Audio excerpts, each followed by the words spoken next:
Welcome to Global Education. Social Studies, Class 8th, Chapter 1, Gujarat State Board of School Textbooks, Establishment of European and British Rule in India. तो अभी तक हम देख रहे थे history के दौरान कि एंशियंट इंडिया जो था बहुत ही प्रोमिनेंट प्लेस होल्ड करता था दुनिया भर में। तो वो क्यों प्रोमिनेंट प्लेस होल्ड करता था? वो एक सेंटर ऑफ अट्रैक्शन था पूरी दुनिया के लिए। बहुत ज़्यादा इकोनॉमिकली डेवलप्ड और प्रॉस्परस इकोनॉमी थी यहाँ की, और सेंचुरीज से, कई शताब्दियों से, दशक तो होता है डिकेड्स यानी कि 10 ईयर्स, शताब्दी होता है 100 ईयर्स, सेंचुरी, कई सेंचुरीज से ट्रैवलर्स दुनिया भर के अलग अलग कंट्रीज से, गोरे काले चीनी सब तरह के ट्रैवलर्स इंडिया में आते थे और इंडिया के बारे में वो दुनिया भर में बताते थे, इंडिया की कल्चर और ये सब के बारे में। अगर हम देखें तो हड़प्पन कल्चर के टाइम से इंडिया में कल्चरल एंड कमर्शियल टाइज थी दुनिया भर के नेशंस के साथ में।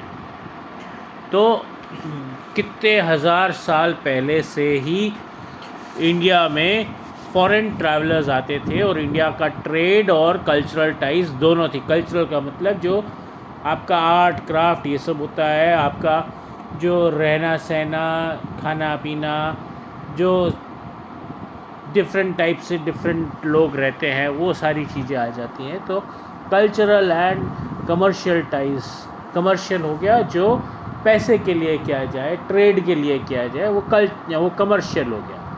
तो कल्चरल और कमर्शियल दोनों तरह के टाइज थे, दोनों तरह के रिश्ते थे इंडिया के दुनिया भर के साथ और दुनिया भर के इंडिया के साथ। यूरोप में रेनेसांस हुआ था 15th सेंचुरी में, 15वीं शताब्दी में। तो वो वहाँ पर एक बहुत ही सिग्निफिकेंट, बहुत ही नोटिसेबल रिलीजियस और सोशल चेंज हुआ था। और यूरोपियंस जो है वो 15th सेंचुरी से तो कॉन्टीन्यूसली इंडिया में आ जा रहे थे, इंडिया से ट्रेड कर रहे थे, कल्चरल रिलेशन भी थे। तो 15th सेंचुरी से हम ये कह सकते हैं कि यूरोप के साथ भी ट्रेड था इंडिया का। अब यूरोपियंस जो इंडिया में आते थे पहले के ज़माने में, एंशिएंट टाइम्स में, वो आते थे टर्की के थ्रू। चलिए आपको यहाँ पर पहले बता देते हैं कि वर्ल्ड मैप में ये जो आप देख रहे हैं डार्क रेड सा जो कंट्री है, ये एशिया का है, और जो ग्रीन कलर का कॉन्टिनेंट है वो यूरोप है, और ऑरेंज कलर का कॉन्टिनेंट जो है वो अफ्रीका है। तो ये आप देखिए पहले से जो था यूरोप से जो है यहाँ से होते हुए पूरा ये कॉन्स्टेंटिनोपल था, टर्की में आता है कॉन्स्टेंटिनोपल से पहले ये लोग यूरोप से बाय सी रूट आते थे, एंड देन कॉन्स्टेंटिनोपल यानी कि टर्की से लैंड रूट करके ये यहाँ पर आ जाते थे गल्फ़ तक, और गल्फ़ से अगेन सी रूट से इंडिया में एंटर करते थे। तो पहले का रूट ये सी प्लस लैंड रूट था, इसको लैंड रूट कह सकते हो आप पहले। तो यहाँ से लोग आते थे, यूरोप से ट्रैवलर्स आते थे। बाकी का मैप अभी हम नहीं बात कर रहे, अभी पुराना एंशिएंट रूट जो है हम उसकी बात कर रहे हैं। तो कॉन्स्टेंटिनोपल जो था हेडक्वार्टर था ट्रेड रूट का इंडिया और यूरोप के बीच में।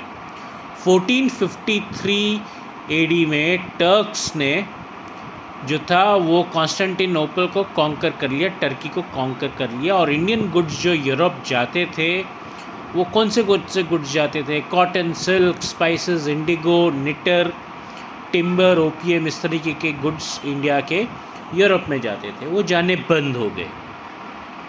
इसमें आप कहोगे कि कॉटन आपको समझ में आता है, सिल्क समझ में आता है, स्पाइसेस यानी कि मसाले भी समझ में आते हैं, इंडिगो यानी कि नील, जिससे आपके स्कूल की यूनिफॉर्म की वाइट शर्ट या और कोई भी वाइट शर्ट को थोड़ा सा ब्लूइश कलर दिया जाता है ना, नील वो होता है। टिम्बर लकड़ी हो गई, ओपीएम जो होता है उससे ड्रग्स बनती हैं, दवाइयाँ बनती हैं, किसी को बहुत ज़्यादा पेन हो रही होती है तो उसके लिए भी उसको पेन रिलीफ का काम भी करती है, और नशे का काम भी करती है। किसी को बहुत सारी दवाइयाँ इससे बनती है, और साथ में ड्रग्स यानी कि नशे वाली ड्रग्स भी बनती हैं ओपियम से। अभी बाकी एक बचता है आपका निटर। निटर आप कहोगे क्या होता है, तो निटर होता है KNO3। साइंटिफिक अगर इसका फॉर्मूला बताया जाए तो वो KNO3 है, यानी कि पोटेशियम नाइट्रेट। और ये इसको कॉमन नेम अगर कहा जाए तो इंडियन सॉल्ट पीटर। ये पानी में बहुत आराम से घुल मिल जाता है, highly soluble in mineral form, और ये ज़्यादातर केव्स में पाया जाता है डिपॉजिट्स के रूप में। इसका यूज़ क्या होता है, गन पाउडर। पुराने ज़माने में आप लोहे का छर्रा एक डालते थे गन में, और साथ में गन पाउडर डालते थे। आप नहीं डालते थे, पुराने ज़माने के लोग डालते थे।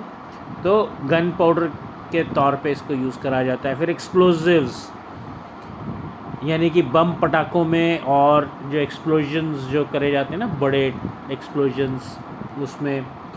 फिर मैच स्टिक और मैचेस बनाने के लिए, फायरवर्क्स, आतिशबाजी में, रॉकेट्स जो ऊपर उड़ाते हैं रॉकेट्स, फर्टिलाइज़र्स, दिवाली में फायरवर्क्स रॉकेट्स उड़ाते हैं ना, फर्टिलाइज़र जो खेत में डालते हैं। फिर फूड को प्रिजर्व करने के लिए,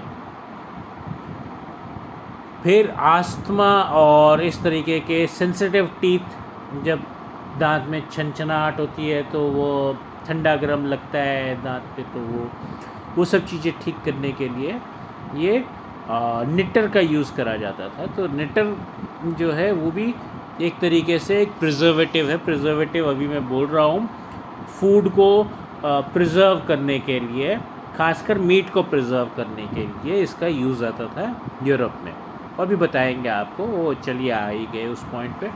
तो यूरोप में लोग जो है कार्निवोरस थे, यानी कि वो लोग हर्बीवोरस होते तो वो वेजिटेरियन हो जाते, और नॉन वेजिटेरियन है तो मतलब कि कार्निवोरस है, वो जानवरों को भी खाते हैं, जैसे चिकन, मटन, फिश, और भी जानवरों को खाते हैं वो लोग। तो वो मीट को प्रिजर्व करने के लिए भी स्पाइसेस का यूज़ करा जाता था। उसमें से एक निटर को भी यूज़ करा जाता था एज प्रिजर्वेटिव। उसको लंबे समय तक आप काट के रख सकते हो निटर लगा के और स्पाइसेस लगा के। तो यहाँ पर कॉटन क्लॉथ तो इम्पोर्टेंट था, लेकिन क्योंकि वो कार्निवोरस थे तो इंडिया के स्पाइसेस भी वहाँ पे बहुत इम्पोर्टेंट थे, और उनको बहुत ज़्यादा ज़रूरत थी इंडिया के स्पाइसेस की। और कॉन्स्टेंटिनोपल में हमला हो गया और टर्क्स ने कैप्चर कर लिया और ये ट्रेड रूट बंद कर दिया। तो अब उनके पास इंडिया से जाने वाला ये सारा सामान नहीं जा रहा था। Cotton, silk, spices, indigo, nitre, timber, opium, ये सब नहीं जा रहा था। तो वहाँ पे बहुत ज़्यादा ज़रूरत थी इन सब सामानों की, और उसके लिए वो लोग रास्ते ढूंढ रहे थे। कई किंग्स ने भी अपने लोगों को कहा कि तुम रास्ता निकालो, हम तुम्हारे को पैसा देंगे। और उसी तरीके से एक जगह को उन्होंने जो पोर्चुगल एक कंट्री है यूरोप में, तो पोर्चुगल के एक नागरिक को, वास्को ड गामा को भी उसके प्रिंस ने, पोर्चुगल के प्रिंस ने पैसे दिए, प्रॉमिस करा कि हम तुमको पैसे देंगे, और उसने ये रास्ता ढूंढा। अब वो कौन सा रास्ता ढूंढा वो भी अभी हम बताते हैं आपको, लेकिन यही थे कारण कि इंडिया के लिए नया रास्ता ढूंढने का कारण, सबसे बड़ा कारण यही था कि ट्रेड करना था इंडिया के साथ उनको, और इंडिया के गुड्स बहुत ज़्यादा वहाँ पर डिमांड में थे, बहुत ज़्यादा ज़रूरत थी, नेसेसिटी जैसे थी इंडियन गुड्स की। चलिए अभी हम आपको रूट बताते हैं। ये तो रूट जो है, अब इसका रूट ये पोर्चुगल है ग्रीन कलर के ये कोने में, और पोर्चुगल में ये पोर्चुगल से स्टार्ट करके ये लोग पूरा अफ्रीका घूम के, ये अफ्रीका की नीचे वाली टिप जो है इसको केप ऑफ गुड होप कहते हैं, यहाँ पर करके है। तो ये पूरा घूम करके फिर ऐसे इधर से जाके ये लोग इंडिया पहुँचे। चलिए अभी आपको डिटेल में रूट बताते हैं विद लोकेशंस। तो ये आप देख ही रहे हो कि पहले का रूट जो है कि यूरोप ऊपर है, वेनिस, जिनेवा, पोर्चुगल, ये सब यूरोप में आता है। आपको थोड़ा बड़ा करके दिखा देता हूँ। पोर्चुगल, लिस्बन, जिनेवा, वेनिस, ये सब यूरोप में आता है। और यहाँ पे यूरोप और एशिया जॉइंट है थ्रू टर्की। तो टर्की में के ए पॉइंट जो है कॉन्स्टेंटिनोपल है। तो कॉन्स्टेंटिनोपल के थ्रू होते हुए ये लैंड रूट से गल्फ़ में होते हुए फिर ये लोग यहाँ पर इंडिया बाय सी फाइनली पहुँच जाते थे। तो लैंड एंड सी का ये रूट था, इसको लैंड रूट कहा जाता है। ये बोल्ड लाइन से आपको दिखाया गया रूट। अब जो है ये रूट बंद हो गया।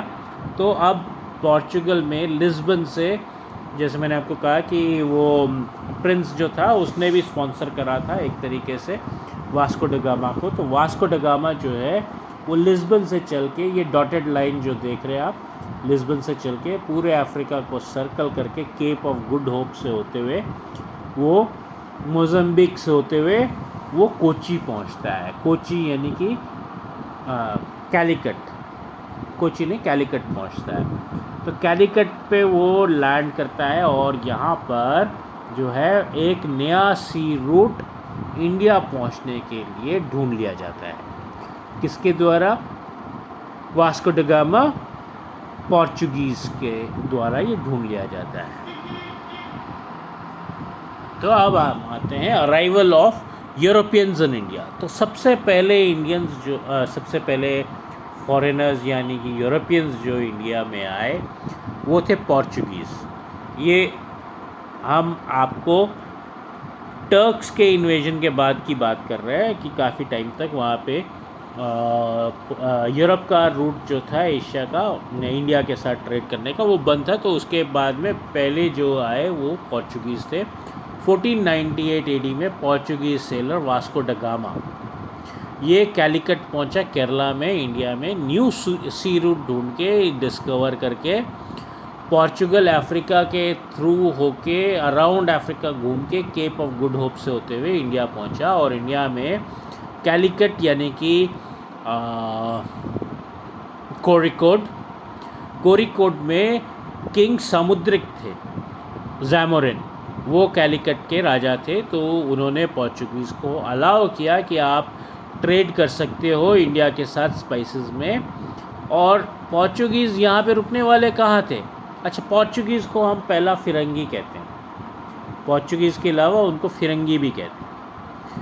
तो उन्होंने कहा कि हमको सिक्योरिटी की और अपने जगह को थोड़ा सुरक्षित रखने की ज़रूरत है। तो उन्होंने कहा कि हम फोर्ट बनाएंगे। तो फोर्ट कहाँ पे बनाए इन्होंने? कोच्चि में।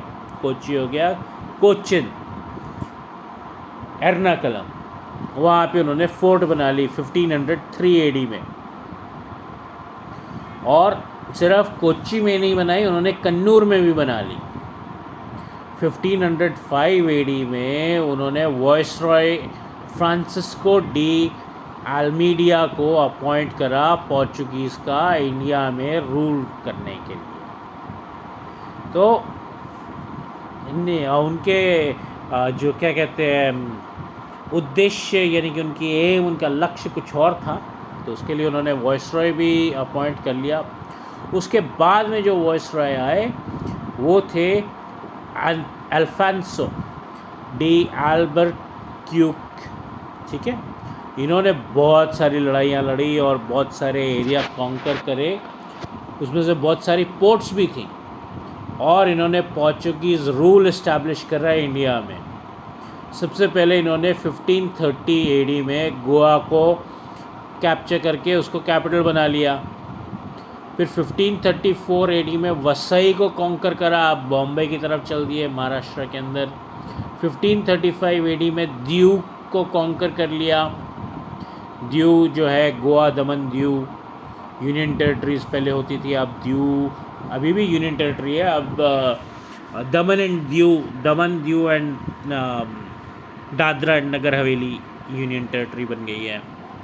तो दीव को 1535 एडी में एंड 1559 एडी में दमन को कॉन्कर किया। इसके अलावा ये तो चलो कुछ पोर्ट्स थी जो उन्होंने कॉन्कर करी। उसके अलावा सुल्तान ऑफ अहमदनगर, बीजापुर, और जिन्होंने उनको एंट्री दी कैलिकट, कोरिकोट, उसको भी कॉन्कर कर लिया। तो जहाँ पे एंट्री पाई वहाँ से भी, और जिसने परमिशन दी उसको भी कॉन्कर कर रहा इन्होंने। अब पोर्चुगीज़ जो थे वो इतने सारे सी पोर्ट तो इनके कब्ज़े में आ ही गए, और साथ में इंडिया में रूल भी इस्टेब्लिश कर लिया अलग अलग जगहों पे, लेकिन मेनली सी कोस्ट के पास में ही थे, और अंदर भी थे लेकिन सी कोस्ट के पास में ही ज़्यादा थे। ट्रेड कर रहे थे स्पाइसेस का। इंडिया से जब वापस जाते थे तो स्पाइसेस लेके जाते थे, और उसके अलावा वो अब इंडियन ओशन की तरफ, नीचे की तरफ भी सी में दूर जाने लगे, ओशन तक जाने लगे, इंडियन ओशन तक। अब जब इंडिया से ये वापस जाते थे तो ये स्पाइसेस लेके जाते थे इंडिया से, लेकिन जब इंडिया आते थे स्पाइसेस लेके गए तो उसके बाद में वापस आएंगे ना अगली बार स्पाइसेस लेने के लिए, तो तब ये गल्फ़ सेंट्रल एशिया में से हॉर्सेस लेके आते थे, घोड़े लेके आते थे, और ये सी में पायरेसी भी करते थे, समुद्री डाकू का काम भी करते थे, डकैत, डाकू, पायरेट्स। आपने पिक्चरें देखे होंगे पायरेट्स ऑफ द कैरेबियन। आजकल हाउती और सोमालिया के पायरेट्स बहुत फेमस हुए हैं, बहुत सारे न्यूज़ आर्टिकल में आजकल आते हैं हाउती पायरेट्स और सोमालिया के पायरेट्स।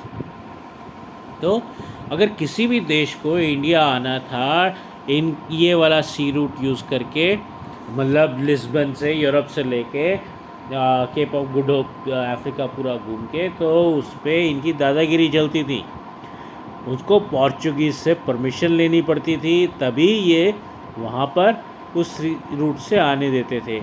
इसके लिए ही इनको कहा जाता है lord of the sea. Portuguese फिरंगी को लॉर्ड ऑफ द सी भी कहा जाता है। और गोवा में इन्होंने बहुत सारे क्रिश्चियंस को हिंदू में मतलब बहुत सारे हिंदूज़ को क्रिश्चियंस में कन्वर्ट करा। मैं उल्टा बोल गया था, माफ़ करिएगा। अब इसके बाद में आते हैं डच। ये और एक यूरोपियन थे, ये हॉलैंड के होते हैं डच। इनको वलांडो भी कहते हैं, वलांडा भी कहते हैं। तो इनका मोटिव सिर्फ एक था, ट्रेड करेंगे, प्रॉफिट कमाएंगे। 1658 में डच आए इंडिया, हॉलैंड वाले। उन्होंने सबसे पहले तो श्रीलंका को इन्वेड किया और श्रीलंका को कैप्चर कर लिया, और वहाँ का मतलब श्रीलंका का जो स्पाइसेस का ट्रेड था वो कैप्चर कर लिया। 1632 एडी में उन्होंने बंगाल में भी अपना ट्रेड चालू कर दिया। फिर 1650 एडी में मालाबार में उन्होंने डिक्री ली रूलर ऑफ गोलकंडा से, साउथ में है हैदराबाद के पास में गोलकंडा। तो गोलकंडा से वहाँ से उन्होंने डिक्री ली और अपनी पोजीशन बनाई मासूलीपट्टनम में, जिसको आप मछलीपट्टनम के नाम से भी जानते हो, आंध्रा में आता था। तो आंध्र प्रदेश, तेलंगाना, ये एरिया में भी ये अब घुस गए। फिर 1650 के बाद में बहुत सारी लड़ाइयाँ हुई, ब्रिटिश की और हॉलैंड की। हॉलैंड यानी कि डच जो थे वो हार गए और ट्रेड मोनोपोली उनकी इंडिया में ख़त्म हो गई। तो इसके बाद में हम आते हैं डच से डैनिश पे। डैनिश लोग होते हैं डेनमार्क के।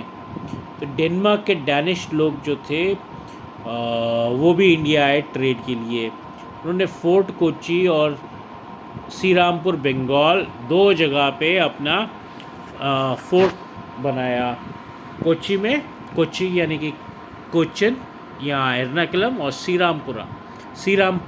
श्रीरामपुर जहाँ पे एजुकेशन का भी स्टार्ट हुआ था, boys education as well as girls education, दोनों श्रीरामपुर बंगाल से स्टार्ट हुए थे। वहाँ पर भी डैनिश पहुँच गए, वहाँ पे भी उन्होंने फोर्ट बनाया। ज़्यादा प्रोग्रेस नहीं कर पाए इंडिया में ट्रेड में ये लोग, डैनिश लोग। तो फिर आते हैं हम अंग्रेज़ों के ऊपर, ब्रिटिश, इंग्लैंड। तो 1600 एडी में इन्होंने ईस्ट इंडिया कंपनी बनाई इंग्लैंड में, इंडिया में नहीं, इंग्लैंड में स्थापित करी। उसका ऑब्जेक्टिव क्या था कि इंडिया के साथ और ईस्ट जो ईस्ट में जो कंट्रीज़ हैं उसके साथ ट्रेड करेंगे, और ट्रेड भी ऐसा वैसा नहीं करेंगे, मोनोपोली टाइप का ट्रेड करेंगे कि हम करेंगे, दूसरों को करने नहीं देंगे, जो भी प्रॉफिट होएगा हमारा ही होएगा और किसी का नहीं होएगा, जिसको भी ख़रीदना हमसे ख़रीदा है।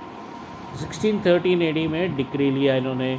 जहांगीर मुग़ल एम्परर था उस ज़माने का, तो 1630 में 1313 में इन्होंने जहांगीर से लिया, डिक्री लिया और सूरत में अपना पहला फोर्ट बनाया।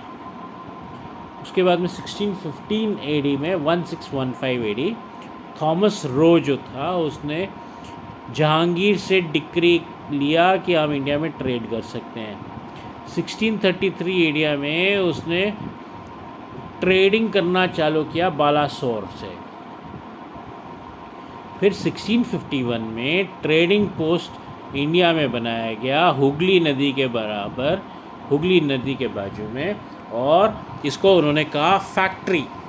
ये फैक्ट्री जो थी एक्चुअली ये वेयर हाउस था जहाँ पे जो भी एक्सपोर्ट करना होता था इनको इंडिया से यूरोप में या इंग्लैंड में, वो लाके इस वेयर हाउस में रख देते थे, और फिर जब शिप जाना होता था तो उसको लाद करके भेज दिया। तो इसको इन्होंने यहाँ पर जो फोर्ट बनाई उन्होंने कलकत्ता में, इसको यहाँ पर ही उनके ऑफिशियल्स जो थे वो भी बैठते थे। अब ट्रेडिंग पोस्ट यहाँ पर ही नहीं, उन्होंने और भी जगह पे बनाई, कलकत्ता के अलावा पटना में भी जाके बनाई, कासिम बाज़ार में। और ये फोर्ट मतलब ये जो ट्रेडिंग पोस्ट जो उन्होंने पटना में बनाई, इसका कंट्रोल जो था फोर्ट सेंट जॉर्ज चेन्नई से होता था। इतना दूर से कंट्रोल करते थे क्योंकि बीच में इंफ्रास्ट्रक्चर की कमी थी। तो 1698 एडी में ज़मींदारी मिली ब्रिटिशर्स को 3 विलेजेस की, सुल्तानुती, फिर कालीघाट और गोबिंदपार। ये सब जगह पे इन्होंने अपनी कॉलोनी भी बनाई। Arrival of Europeans in India, French. 1639 AD में फ्रांस के फ्रैंको मार्टिन एक फ्रेंच ऑफिसर थे, उन्होंने चेन्नई जो मद्रास कहलाता था उस समय, मद्रास को लीज पर लिया किंग ऑफ चंद्रगिरी से, और वहाँ पे एक ट्रेडिंग सेंटर बनाया। 1664 में फ्रांस की ईस्ट इंडिया कंपनी की नींव रखी गई, स्टार्ट करा गया, उसको बनाया गया। तो 1664 में फ्रेंच ईस्ट इंडिया कंपनी, पहले 1600 में ब्रिटिश ईस्ट इंडिया कंपनी बनाई गई थी, यहाँ पे 1664 में फ्रेंच ईस्ट इंडिया कंपनी बनाई गई। 1668 में फर्स्ट ट्रेडिंग सेंटर स्टार्ट किया फ्रांस वालों ने सूरत में। हेडक्वार्टर जो था इन्होंने रखा अपना मसूलीपट्टनम में, जिसको मछलीपट्टनम के नाम से भी आप जानते हैं। 1673 एडी में इन्होंने पुडुचेरी यानी कि पौंडीचेरी जिसको आप जानते हो वो भी कर लिया अपना। और फिर यूरोप वॉर्स हो रही थी डच और फ्रेंच के बीच में, उससे इंडिया भी इफ़ेक्ट होता था। ब्रिटिश जो थे उन्होंने डच की सपोर्ट करी और फ्रेंच वाले जो थे वो हार गए। तो 1739 में कराईकल के ऊपर भी इन्होंने कब्ज़ा कर लिया, कंट्रोल कर लिया। फिर लार्ज स्केल कमर्शियल एक्टिविटीज़ इन्होंने स्टार्ट करी पूरे साउथ इंडिया में। कर्नाटका वॉर्स भी लड़ी गई, फ्रेंच वर्सेस ब्रिटिशर्स, फ्रेंच हार जाते हैं, और मोनोपोली जो वो साउथ में इस्टेब्लिश कर रहे थे वो नहीं कर पाते हैं। 1761 एडी इनकी फ्रांस में ये हार तो गए थे ब्रिटिशर से, अब इंडिया में इनकी सारी पावर ख़त्म हो जाती है सिवाय पौंडीचेरी के। और पौंडीचेरी जो है यानी कि पुडुचेरी, वहाँ पर भी ये अपना फोर्टिफाई नहीं कर सकते थे, वो इनके ऊपर जो एग्रीमेंट हुआ था उसमें वर्जित था, वो लोग नहीं कर सकते थे फोर्टिफाई। तो पौंडीचेरी यानी कि पुडुचेरी में भी कोई फोर्ट नहीं है। अब ये हम आते हैं the British in Bengal, from trade to institution. अभी तक वो ट्रेडर थे, अब ट्रेडर से वो इंस्टीट्यूशन मालिक बनना चाह रहे थे। मालिक कैसे बने वो? 1651 एडी में पहली फैक्ट्री लगाई गई फैक्ट्री का मतलब trading centre, trading post Bengal में, कलकत्ता में। 1717 एडी में ब्रिटिश एम्परर जो था, एम्परर फारूक शियार जो था, उसने बंगाल और उड़ीसा में इनको फ्री ट्रेड करने का, फ्री का मतलब आराम से ट्रेड करिए, अगर आपको कोई दिक्कत नहीं होएगी, का इनका अलाउ कर दिया। और साथ में इनको कोलकाता के आसपास का लैंड भी लीज पे दे दिया। 1740 एडी में फैक्ट्री जो था उसको फोर्टिफाई करा गया और फिर उसको बोला गया फोर्ट विलियम। अब फोर्ट विलियम भी उन्होंने बना लिया कलकत्ता में, तो सिराजुद्दौला की परमिशन तो ली नहीं थी। सिराजुद्दौला जो था वो नवाब बंगाल था। अब उसके साथ में इसके रिलेशन ठीक नहीं रहे, क्योंकि इन्होंने बिना बताए फोर्ट बना ली। तो 1756 में जून 15 को सिराजुद्दौला 1756 जून 15 सिराजुद्दौला जो था उसके परमिशन के बिना ये फोर्ट बनाई गई थी, तो उसने इन्वेड कर दिया फोर्ट विलियम पे, लड़ाई कर दी और उसने ब्रिटिशर्स को हरा दिया। The British in Bengal from trade to institution, battle of Plassey 1757 AD. तो सिराजुद्दौला ने जो ब्रिटिशर्स को उनके नए फोर्ट में जो उन्होंने बिना परमिशन लिए बनाया था, वहाँ पे जब उनको डिफीट कर दिया, उनको हरा दिया, उसको इन्वेड करके, फोर्ट को इन्वेड करके कलकत्ता में हरा दिया। तो जब इसकी खबर मद्रास तक, चेन्नई तक पहुँची, जहाँ से सारा चीज़ कंट्रोल होता था, तो ब्रिटिशर्स ने एक आर्मी भेज दी कलकत्ता के लिए। लीडर था आर्मी का क्लाइव। माणिक चंद जो था एक बहुत ही विश्वसनीय, ट्रस्टवर्दी पर्सन था, नवाब सिराजुद्दौला का। उसने खा ली जी ब्राइब, ब्रिटिशर्स से ब्राइब खा ली, यानी कि पैसा ले लिया और कलकत्ता उनको हैंड ओवर कर दिया ब्रिटिशर्स को, उनके ले जाओ, तुम कलकत्ता ले जाओ। ब्रिटिशर्स जो थे अब डिप्लोमेसी पे आ गए, और डिप्लोमेसी में जो चीज़ वो यूज़ करते थे, डिप्लोमेसी क्या होते हैं, जो जब दो कंट्री आपस में चीज़ें करती तो डिप्लोमेट्स भेजती है, डिप्लोमेट से वो लोग निगोशिएट करवाते हैं चीज़ों को और फिर वो करवाते हैं। तो डिप्लोमेसी में जो चीज़ अब वो लोग ब्रिटिशर्स यूज़ कर रहे थे वो था ब्राइबरी, रिश्वत। तो उन्होंने नवाब जो था सिराजुद्दौला, उसका commander in chief Mir Jafar को उन्होंने कहा कि हम तुमको ब्राइब तो देंगे, रिश्वत तो देंगे, साथ में तुमको नवाब बना देंगे। ये सिराजुद्दौला को हरा के हम तुमको नवाब बना देंगे बंगाल का। मीर जाफ़र तो जी बल्ले बल्ले। तो उन्होंने इसके मीर जाफ़र के अलावा या माणिक चंद के अलावा उन्होंने और भी बंगाल के प्रोमिनेंट लीडर्स जो थे उनको भी अपनी तरफ कर लिया, जैसे जगत सेठ, राय दुर्लभ, अमी चंद, ऐसे लोगों को भी उन्होंने अपनी तरफ कर लिया। अब मार्च 1757 एडी में ब्रिटिश ने इन्वेड कर दिया जी फ्रेंच कॉलोनी को, और फ्रेंच कॉलोनी जो थी नवाब ने उनको अलाउ करा हुआ था। तो अब नवाब की हुकूमत के ऊपर, नवाब के ऑर्डर से फ्रेंच लोगों को भी परमिशन थी वहाँ पे। अब फ्रेंच के ऊपर जब उन्होंने अटैक कर दिया तो नवाब के ऊपर, नवाब की हुकूमत के ऊपर अटैक हो गया एक तरीके से न।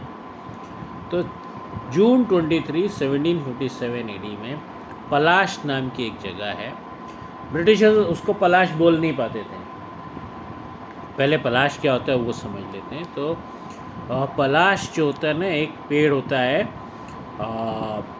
खाखरो या कासुडो ट्री, उससे ना होली के रंग बनाए जाते हैं, उस पेड़ के फूल से होली के रंग बनाए जाते हैं।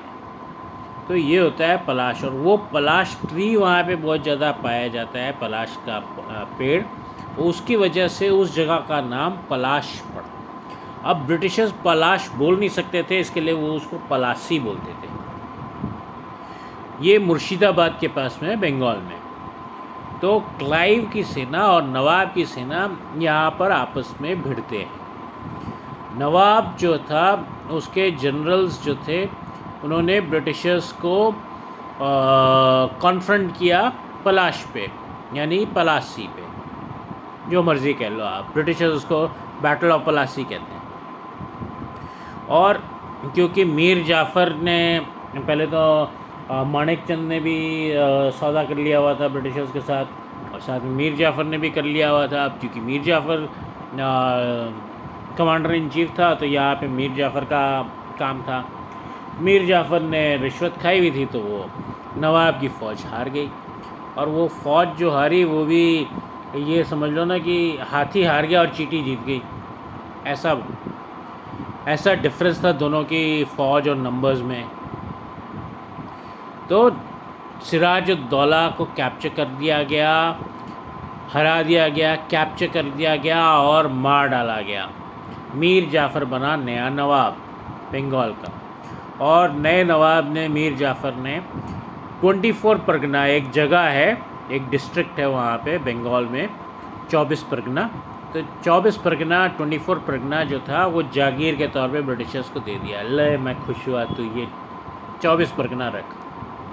और ब्रिटिशर्स को साथ में उसने बोल दिया कि आपको कोई ड्यूटी नहीं लगेगी, कोई कर नहीं लगेगा, कोई टैक्स नहीं लगेगा, एक्साइज नहीं लगेगी, आप करो, ट्रेड करो।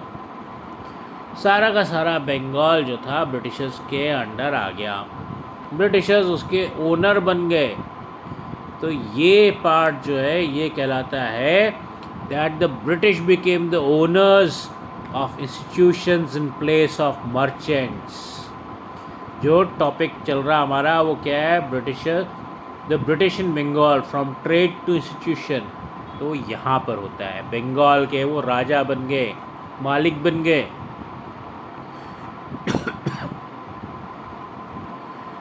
तो अब जो था ब्रिटिशर्स की इंडिया में सारी एंट्री क्लियर होती जा रही थी, और धीरे धीरे करके उन्होंने 1818 तक, ये 1757 में ये बैटल ऑफ प्लासी हुआ, तो तकरीबन 18 और 43 इतने सालों के बाद में उन्होंने पूरा का पूरे इंडिया के ऊपर अपनी हुकूमत कर ली, पूरे इंडिया को अपने शासन में ले लिया, ब्रिटिश रूल के अंडर ले लिया।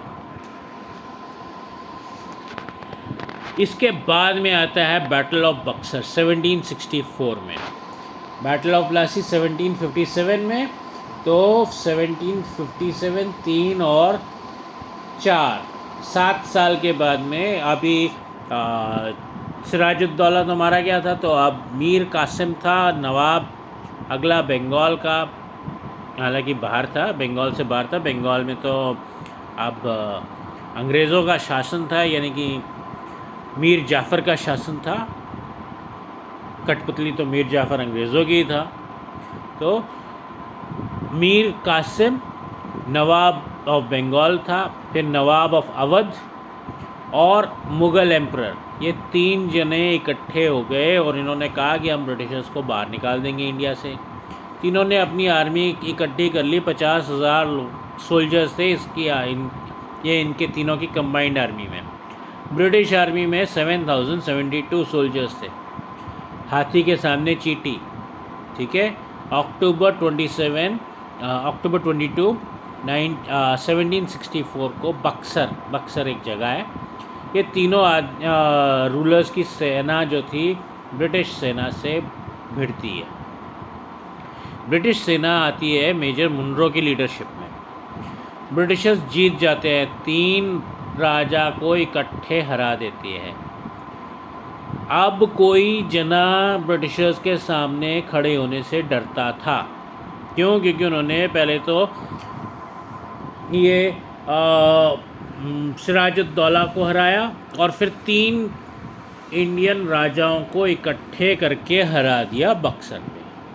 तो अब सारे के सारे इंडियन राजा उनसे डरते थे कि ये चींटी जैसी सेना लेके आते हैं और हमारे हाथी जैसी सेना को हरा देते हैं।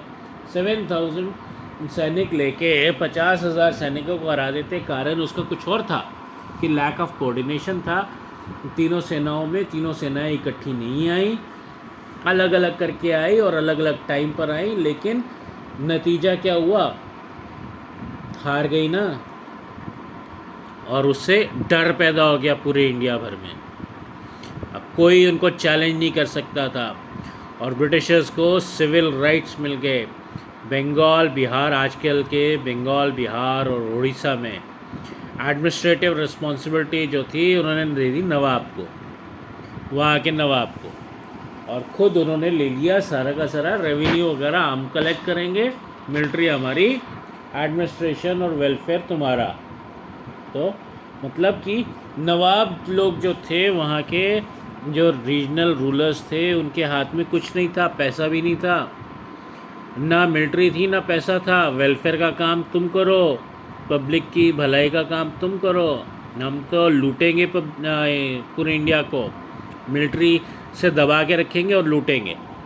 तो इसको कहते थे द्विमुखी रूल, डुअल सिस्टम, ये स्टार्ट कर दिया गया।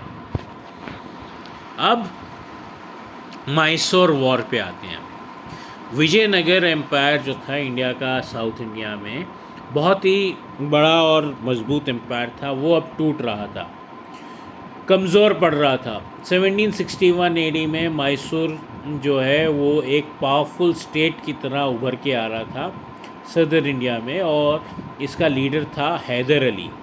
हैदर अली जो था अपने सोल्जर्स को वेस्टर्न स्टाइल, यूरोपियन स्टाइल के लड़ाई के तरीके सिखाता था और उस तरीक़ा के इक्विपमेंट भी देता था, मतलब गन्स, तोप, ये सब उस टाइप की आर्म्स देता था, मॉडर्न वॉरफेयर वाले आर्म्स देता था, मॉडर्न वॉरफेयर के तरीके, तौर तरीके भी सिखाता था। ब्रिटिशर्स बहुत कंसर्न थे हैदर अली की जो बढ़ती हुई पावर और अथॉरिटी थी, उससे बहुत कंसर्न थे, चिंतित थे। तो 1767 से लेके 1769 एडी तक 4 बार लड़ाई हुई। मैं आपको एक एक करके बता दूंगा। 4 मैसूर वॉर्स हुई। पहली 2 मैसूर वॉर्स जो थी वो हैदर अली के अंडर लड़ी गई, और आखिरी 2 मैसूर वॉर्स जो थी वो टीपू सुल्तान, हैदर अली का बेटा था, उसके अंडर लड़ी गई इंडिया की तरफ से। ब्रिटिशर्स की तरफ से तो ब्रिटिशर्स ही थे। तो पहली मैसूर वॉर जो थी 1767 से लेके 69 एडी में हैदर अली के अंडर लड़ी गई फर्स्ट मैसूर वॉर। कोई रिजल्ट नहीं रहा, कोई जीता नहीं, कोई हारा नहीं। दूसरी मैसूर वॉर 1780 से लेके 84 तक लड़ी गई।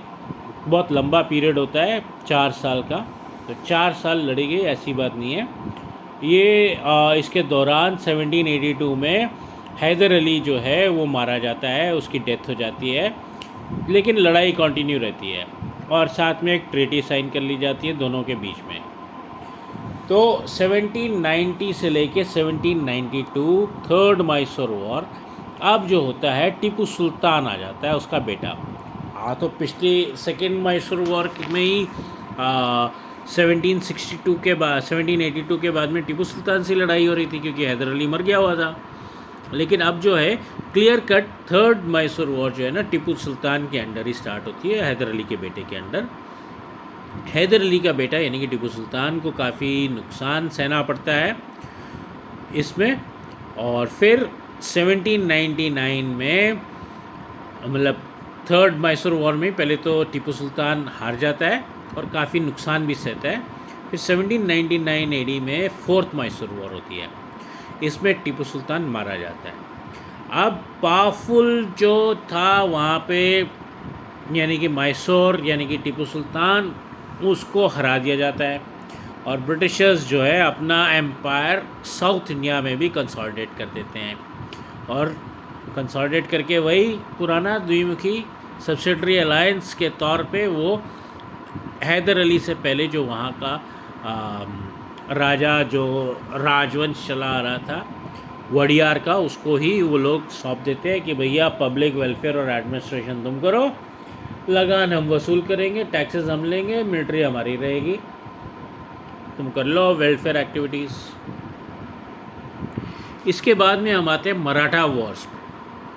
मराठा वॉर्स के लिए अगर हम उसका बैकग्राउंड ले करें तो मराठास जो थे वो बहुत ही पावरफुल थे, आपको सबको पता होगा, शिवाजी।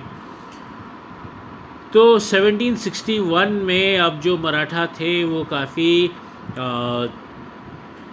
उनकी ताकत काफ़ी कम हो चुकी हुई थी और वो थर्ड बैटल ऑफ पानीपत में अहमद शाह अब्दाली ईरान से जो आया था वो उनको हरा देता है। ये हार के बाद में मराठा एम्पायर काफ़ी भागों में टूट जाते हैं। एक भाग होता है सिंधियास, एक होलकर्स, गायकवाड़ और भोसले। तो ये 4 भागों में ये मराठास टूट जाते हैं और चारों के चारों को कंट्रोल करता है पेशवा। पेशवा जो होता है वो होता है मराठा लोगों का सुप्रीम मिनिस्टर। इसका हेडक्वार्टर पेशवा का होता है पुणे में। तो काफ़ी सारी लड़ाई लड़ी जाती है मराठास और ब्रिटिश के बीच में। तो फर्स्ट मराठा वॉर जो थी वो 1775 से लेके 1782 एडी तक लड़ी गई। 1782 एडी में ट्रीटी ऑफ सलबाई साइन करा गया और दोनों के दोनों पक्ष जो थे यानी कि मराठा और ब्रिटिश, उन्होंने जो भी टेरिटरी आपस में जीती थी एक दूसरे की, कुछ राज्य कुछ लैंड एरिया को जीता ही होगा, वो वापस कर देते हैं एक दूसरे को। तो यानी कि कोई जीता नहीं और कोई हारा नहीं। जब कोई जीता नहीं तो कोई हारा नहीं, बट ऑब्वियस है। तो 1803 से लेके 1805 एडी में सेकेंड मराठा वॉर आती है। तो वेल्सली जो है अपनी अथॉरिटी एस्टैब्लिश कर देता है मराठा के ऊपर में यहाँ पर। तो ट्रीटी जो उड़ीसा और आगरा ये सब जो थे नॉर्थ में, यमुना के नॉर्थ में, वो और दिल्ली, ये सारे के सारे ब्रिटिश कंट्रोल में आ जाते हैं। यानी कि यमुना के ऊपर की तरफ का एरिया जितना भी था नॉर्थ का जो मराठा लोगों का था, जैसे उड़ीसा, आगरा और दिल्ली के पास का यमुना का एरिया, और सारा का सारा ब्रिटिश कंट्रोल में आ जाता है। 1817 से लेके 1819 एडी में थर्ड मराठा वॉर होती है, जिसको कहा जाता है एंग्लो मराठा वॉर भी। तो एंग्लो मराठा वॉर में मराठा पावर को टोटली ब्रिटिशर्स क्रश कर देते हैं, चकनाचूर कर देते हैं, पाउडर बना देते हैं उसका। पेशवा को हटा देते हैं पुणे से, उसको भेज देते हैं बिथुर, कानपुर के पास में बिथुर है, साथ में उसको पकड़ा देते हैं, पेंशन जातु रिटायर हो गया। अब ब्रिटिश रूल पूरे विंध्याचल में, साउथ इंडिया में, बंगाल में, मतलब इंडिया के पूरे ऊपर नीचे आगे पीछे सब तरफ ब्रिटिश रूल आ गया। ब्रिटिश रूल में एडमिनिस्ट्रेशन कैसे करते थे? ब्रिटिश रूल तो आ गया लेकिन एडमिनिस्ट्रेशन भी तो करनी है। तो ब्रिटिश ने अपना पूरा का पूरा एम्पायर इस्टेब्लिश कर दिया इंडिया में। अब एडमिनिस्ट्रेटिव सिस्टम भी इनको लगाना पड़ा। उन्होंने इंडिया के एडमिनिस्ट्रेशन सिस्टम में काफ़ी सारे बदलाव करे।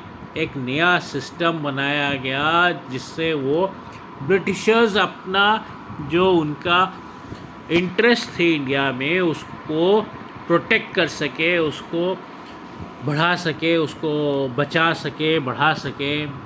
तो नया एडमिनिस्ट्रेशन लाया गया।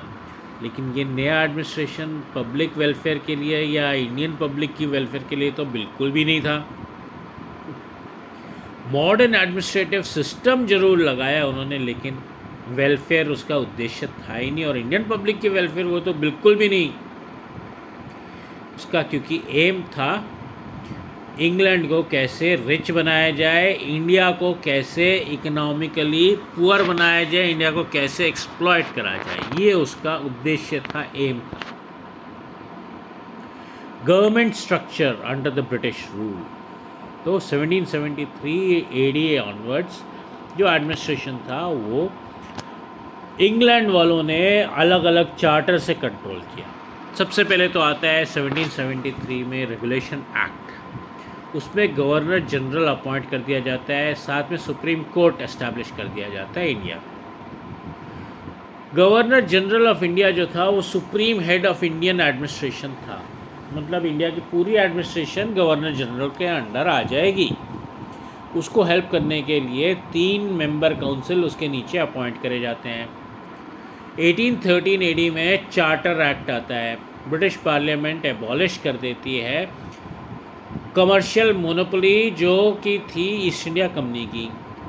तो अब वो कमर्शियल मोनोपोली हटा के अब वो अपने पार्लियामेंट के अंडर लेने की कोशिश करती है, ले लेती है। और 1833 में दूसरा चार्टर आता है। तो ये 1833 का चार्टर एक्ट जो था वो गवर्नर जनरल को बहुत पावर बढ़ा देता है और लेजिस्लेशन फॉर्म कर देता है पूरे इंडिया के ऊपर, हमारी हुकूमत होएगी। लीगल मेंबर अपॉइंट कर दिए जाते हैं। अब पहले तो वो सिर्फ 3 मेंबर्स हैं ना, अब एक लीगल मेंबर भी आ जाता है गवर्नर जनरल की काउंसिल में। लीगल मेंबर यानी कानूनी। सुप्रीम कोर्ट, आपको याद होगा कि सुप्रीम कोर्ट पहले से डाल दिया गया था, तो वो अब जो गवर्नर जनरल है उसके पास एक लीगल मेंबर भी आ गया।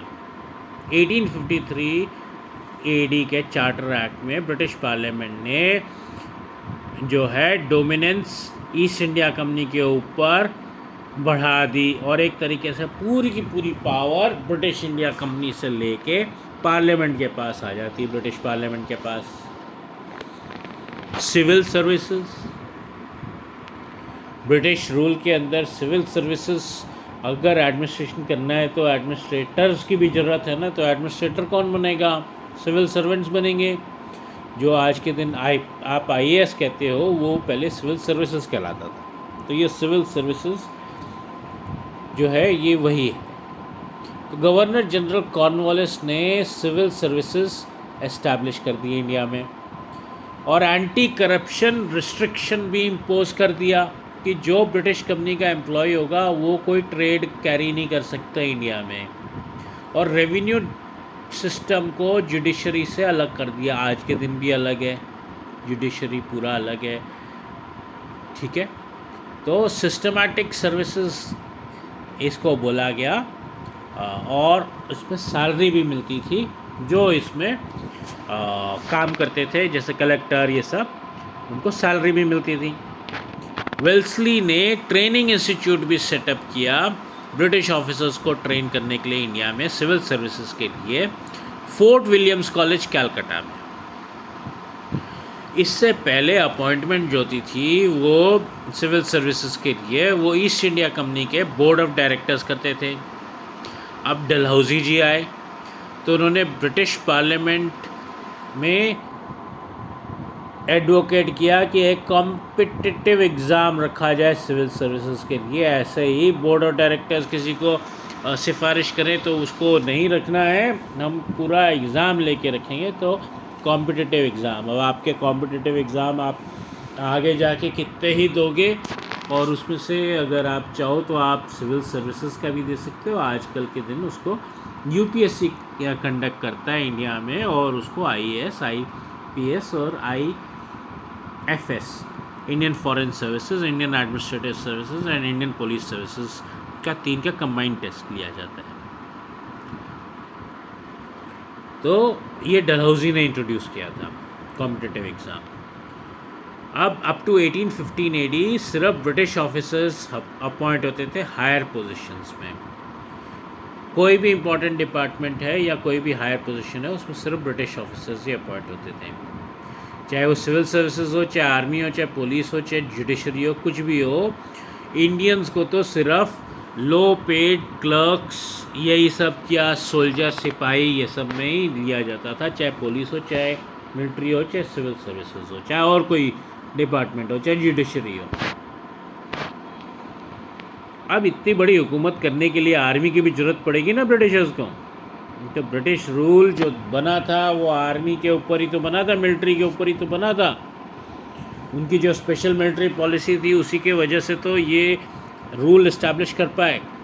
और उनका आर्मी का या उनके मिलिट्री पॉलिसी का मेन एम था कॉन्कर इंडिया, इंडिया को जीतो, इंडिया को दबाओ, इंटरनल रिबेलियन को भी दबा दो इंडिया में। जो भी वो हो, ये लोग उठ के अगर सिर खड़ा करके रिबेलियन करें, हमारे को उखाड़ फेंकने की बात करें ब्रिटिशर्स को, तो वो रिबेलियन जो है उसको भी, क्रांति को भी दबाओ और ब्रिटिश रूल इंडिया में एक्सपैंड करो, फैलाओ फैलाओ फैलाओ।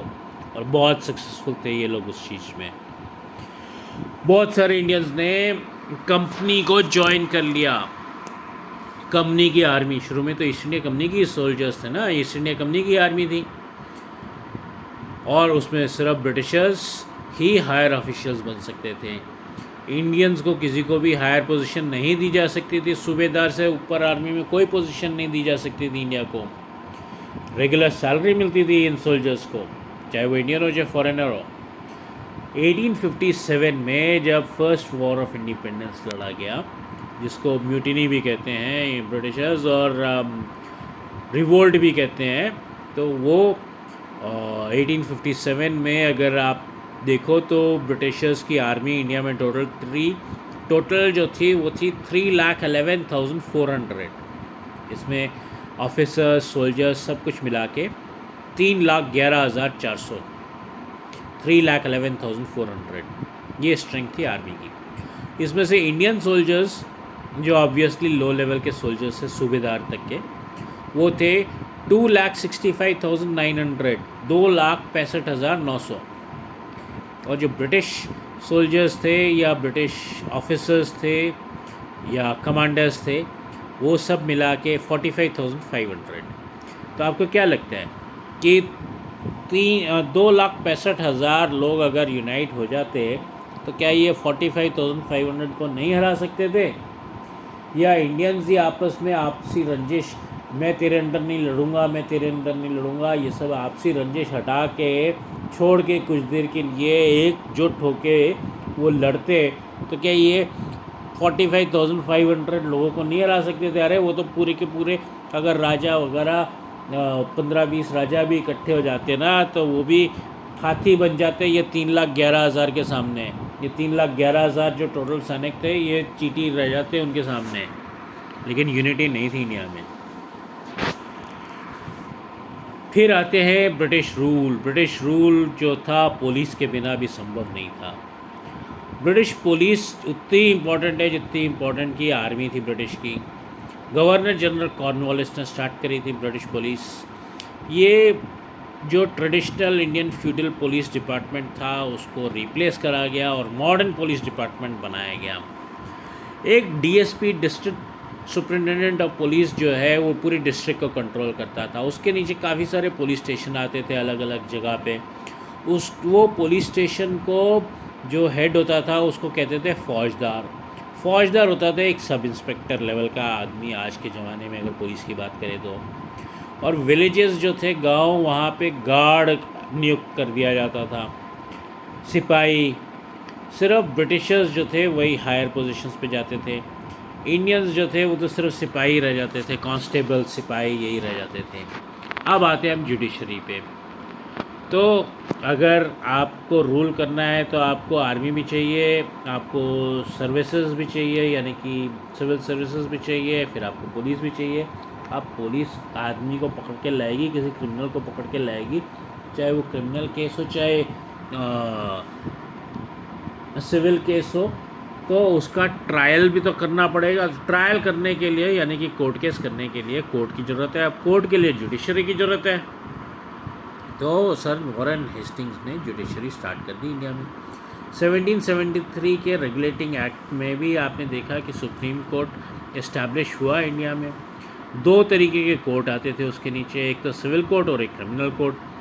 क्रिमिनल कोर्ट तो ऑब्वियस है आपको कि आपको समझ में आ ही रहा है। सिविल कोर्ट में जो सिविल डिस्प्यूट, फैमिली डिस्प्यूट हो गया, फिर प्रॉपर्टी डिस्प्यूट, या मैंने ये प्राइस पे बोला था ये देगा और इसने ये प्राइस पे नहीं दिया मेरे को, ऐसी सब चीज़ें जो ट्रेड कॉमर्स से रिलेशन रखती हैं या हेरिडिटी प्रॉपर्टी से, ऐसे वैसी चीज़ों से रिलेशनशिप रखती हैं, वो सिविल केसेस आ जाते हैं। तो 1793 AD में कॉर्नवालिस ने जुडिशरी में बहुत सिग्निफिकेंट, महत्वपूर्ण बदलाव करे और 4 प्रोविंशियल कोर्ट्स इस्टेब्लिश करे, प्लस सिविल कोर्ट्स हर डिस्ट्रिक्ट में, जो डिस्ट्रिक्ट जज के चेयरमैनशिप के अंडर उसने इस्टेब्लिश कर दिए कॉर्नवालिस ने। सिविल कोर्ट्स जो थे वो डिस्ट्रिक्ट कोर्ट के ऊपर रहते थे, फिर उसके नीचे कोर्ट ऑफ रजिस्ट्रार और तालुका कोर्ट आता था डिस्ट्रिक्ट कोर्ट के नीचे में। तो पहले सिविल कोर्ट, फिर डिस्ट्रिक्ट कोर्ट, फिर रजिस्ट्रार एंड तालुका कोर्ट। और इंडियन जजेस जो अपॉइंट होते थे वो लोअर लेवल पे अपॉइंट होते थे। जज को कहते थे मुंसीफ और अमीन। तो एक ही लॉ बनाया उन्होंने, भाई हिंदू के लिए अलग लॉ, मुसलमान के लिए अलग लॉ, ऐसा कुछ नहीं। अमीर के लिए अलग लॉ, गरीब के लिए अलग लॉ, इंडियन के लिए अलग लॉ और ब्रिटिशर्स के लिए अलग लॉ, ऐसा कुछ नहीं। सब के लिए यूनिफॉर्म है, एक ही लॉ, सिर्फ एक ही कानून है और कुछ नहीं है। हिंदू हिंदू कानून, मुस्लिम कानून, शरिया कानून, ये सब कुछ भूल जाओ, ब्रिटिश कानून ही रहेगा और एक ही कानून रहेगा।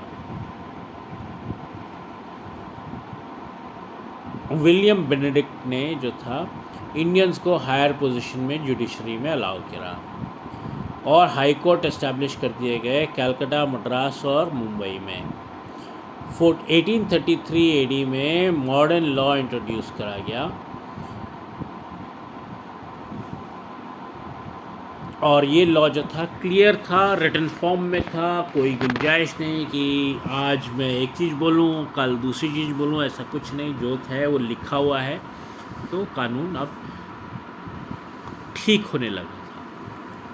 ठीक होने लगा था यानी कि वो रहेगा तो biased in towards the Britishers only, लेकिन कानून की नज़र में अब सब लोग बराबर होने लगे थे। कोई SC ST, कोई दलित, कोई राजा, कोई मंत्री, कोई संतरी, कोई अमीर, कोई गरीब, कुछ नहीं, एक ही, सब एक ही बराबर थे।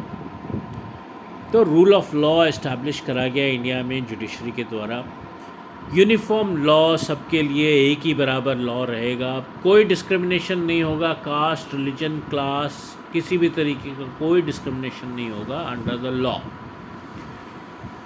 कानून के दरवाज़े, कोर्ट के दरवाज़े हर किसी के लिए खोल दिए गए। जनरल पब्लिक भी आके वहाँ पे अपना केस कर सकती है। ब्रिटिश एडमिनिस्ट्रेशन जो था वो मॉडर्न तो था, लेकिन वो मॉडर्न होने का कोई फ़ायदा नहीं, कोई इंडिया के लिए भलाई नहीं कर रहा था, वो सिर्फ अपना ब्रिटिश रूल को स्ट्रेंथन कर रहा था। इंडियंस जो थे वो ब्रिटिश सिस्टम का, एडमिनिस्ट्रेशन का ज़्यादा फ़ायदा नहीं उठा पाए और ब्रिटिशर्स ने इंडियंस को अलग अलग टाइम पे मार पीट करके, कुछ भी करके, लॉ बना के उनको दबा के रखा। लेकिन ये जो दबा के रखा है, इससे ही और एक चीज़ होती है कि इंडिया के अंदर में जो था वो मिसट्रस्ट बढ़ रहा था अगेंस्ट द ब्रिटिशर्स। तो the statement is very important, atmosphere of mistrust created against British rule. इसी के साथ में अब हम चैप्टर के एंड में आ गए हैं। तो until the next chapter, see you all, best of luck. मिलते हैं नेक्स्ट चैप्टर में जल्दी।